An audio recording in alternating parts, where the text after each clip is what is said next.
The kettle whistles in the kitchen hall. A porcelain cup rests on the wooden table. I trace the grain of the oak where we sat before the frost took the garden blooms. Your winter coat still hangs by the heavy door, as if you stepped out for a moment's breath.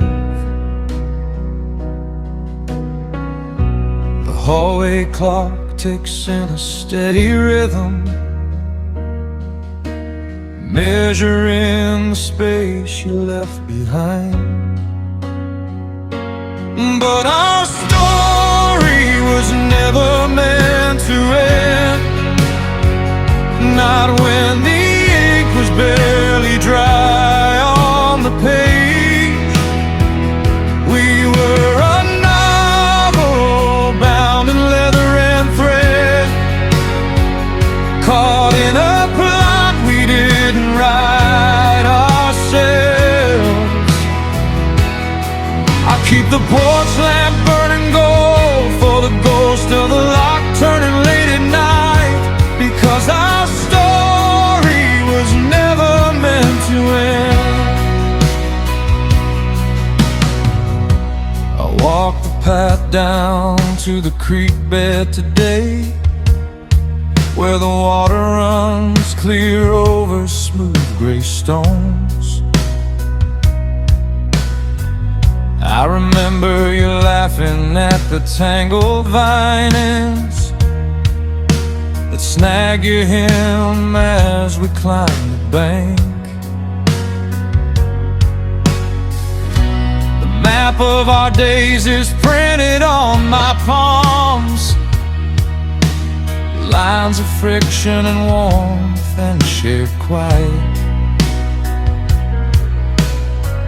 They say time heals, but it only stretches, making the distance feel longer than miles.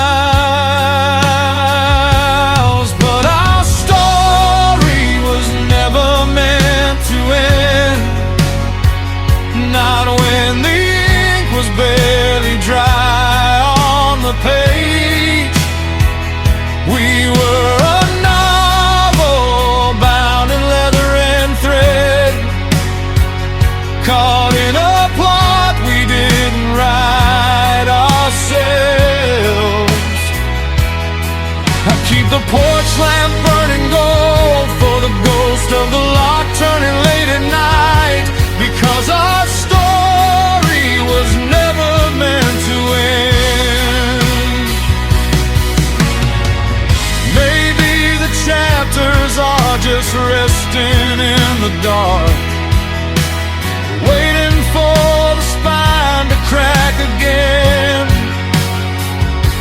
I don't need a grand finale or a sudden shift, I just need the conversation to resume, to pick up the thread where the needle fell, and sew the edges back together again.